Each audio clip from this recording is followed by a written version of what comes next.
Good morning. I'm Remo, and this is the Daily Signal for October 15th. We start with breaking news from Madagascar, where an elite military unit has just seized power and impeached their president after weeks of massive protests. The CAPSAT forces announced they're forming a new government council as we speak. Unfiltered. Now. Here are the other top stories shaking the world this Tuesday morning. Israel names 4 deceased hostages as Hamas hands over their bodies in emotional exchange. Hamas reasserts control across Gaza, threatening the fragile ceasefire that could collapse within hours. Trump declares the Israel-Hamas war over, but experts warn the hardest work is just beginning. Exclusive Reuters investigation reveals Assad's regime secretly moved mass graves to cover up thousands of killings. Freed hostage families give tearful updates, while some dramatically snub. Israel's prime minister, cruelest forms of torture, reported as freed. Palestinians reveal horrific conditions in Israeli jails. UK's Starmer claims recognizing Palestinian state was key to achieving the current ceasefire. Netanyahu issues ultimatum, stating Hamas must disarm or all hell breaks loose. French Prime Minister gets unexpected lifeline from Socialist Party to avoid government collapse. Now let's dive into each story with the details that matter to you. This is unprecedented. Madagascar's elite CAPSAT military unit has just overthrown President Andry Rajoelina after Parliament voted 130 to impeach him. Here's what happened overnight. After weeks of massive street protests, the military refused government orders on October 12th. The president tried to dissolve Parliament, but opposition leaders called it illegal. Parliament struck back, impeaching him yesterday. The military announced they're forming a council and promised a civilian government, but international flights are being suspended and travel warnings issued. Why this matters to you? Madagascar controls critical shipping routes and rare earth minerals. This coup could disrupt global supply chains already strained from other conflicts. The military says they'll restore order, but history shows African military takeovers rarely end quickly or peacefully. In heartbreaking developments from Israel, 4 deceased hostages have been identified and their bodies returned by Hamas in an emotional exchange. The families had been waiting over a year for this moment. These aren't just numbers. These were fathers, mothers, sons, and daughters taken on October 7th. Their names and stories are finally coming home. This exchange is part of the broader ceasefire deal, but it's bittersweet. Families get closure, but it confirms their worst fears. Here's the critical detail. This body exchange is separate from living hostages still held in Gaza. Intelligence suggests dozens remain captive, and their fate depends entirely on this fragile ceasefire holding. Why you need to know this? These exchanges are the most visible sign the ceasefire is working, but they're also the most emotionally charged moments that could trigger renewed violence if something goes wrong. Despite the ceasefire, Hamas is rapidly reasserting control across Gaza, and this could shatter the peace within hours. Here's what's happening on the ground. Hamas fighters are openly patrolling streets again, setting up checkpoints, and essentially acting like the government they've always claimed to be. Israeli officials are calling this a violation of ceasefire terms, but Hamas says they're just maintaining order for aid distribution. The dangerous part: both sides are interpreting the ceasefire differently. Israel expected Hamas to withdraw from public areas. Hamas believes they have the right to govern. This detail will surprise you. International mediators actually never clearly defined what Hamas control meant in the ceasefire agreement, setting up this exact confrontation. Why this threatens you? If this ceasefire collapses, global oil prices will spike immediately, and we're talking about a regional war that could draw in Iran, Saudi Arabia, and potentially U.S. forces. President Trump flew into the Middle East yesterday and declared the Israel-Hamas war over, but experts are calling this premature and potentially dangerous. Trump's taking a victory lap, calling this his greatest diplomatic achievement. He's meeting with Israeli and Egyptian leaders to celebrate what he calls a permanent peace. But here's what they're not telling you. The ceasefire is only 48 hours old. Previous ceasefires lasted weeks before collapsing spectacularly. Middle East experts warn Trump's mission accomplished moment could backfire. When leaders declare victory too early, it creates pressure to ignore warning signs of renewed violence. The real concern: Trump's team is already planning a peace summit for next month, but the practical issues like rebuilding Gaza, disarming Hamas, and securing borders haven't even been discussed yet. Remember this number: 3 previous ceasefires in this conflict lasted an average of 17 days before collapsing. We're at day 2. A bombshell Reuters investigation reveals Assad's government secretly moved mass graves to hide evidence of systematic killings. This will shock you.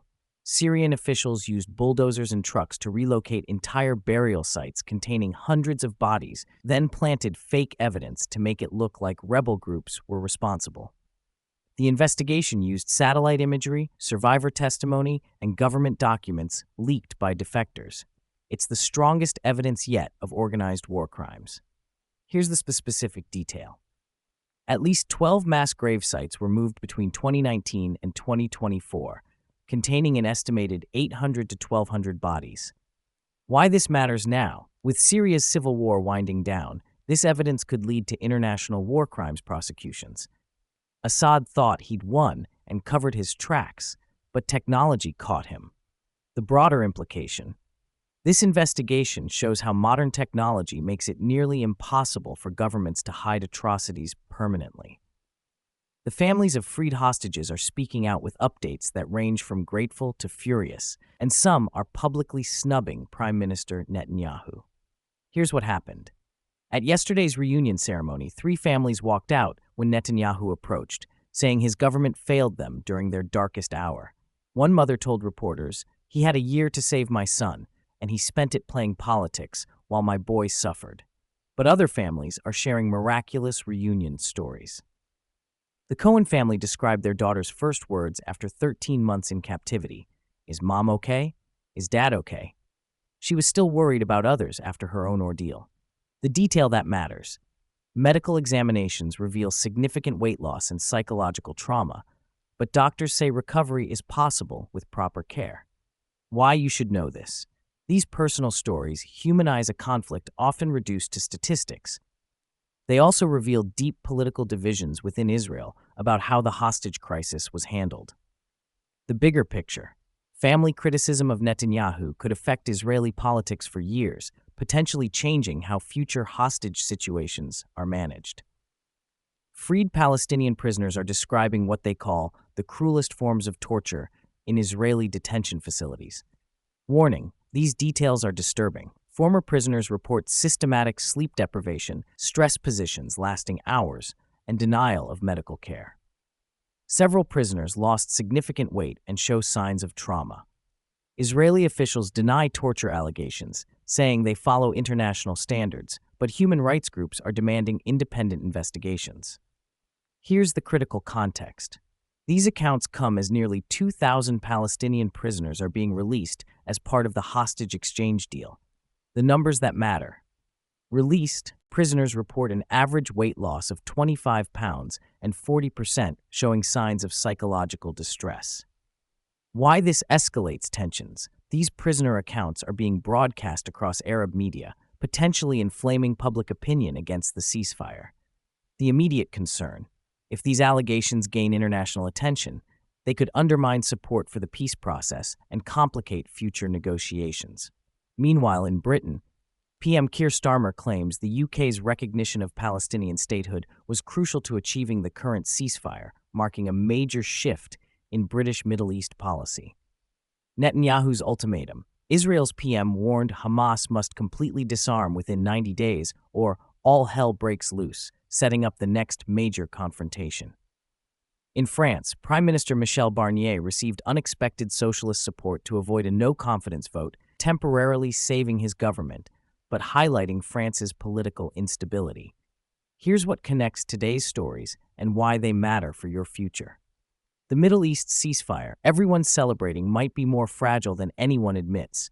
We have Hamas asserting control, prisoner torture allegations, family divisions, and ultimatums. All the ingredients for renewed conflict. Trump's mission accomplished declaration mirrors historical moments when leaders claimed victory too early.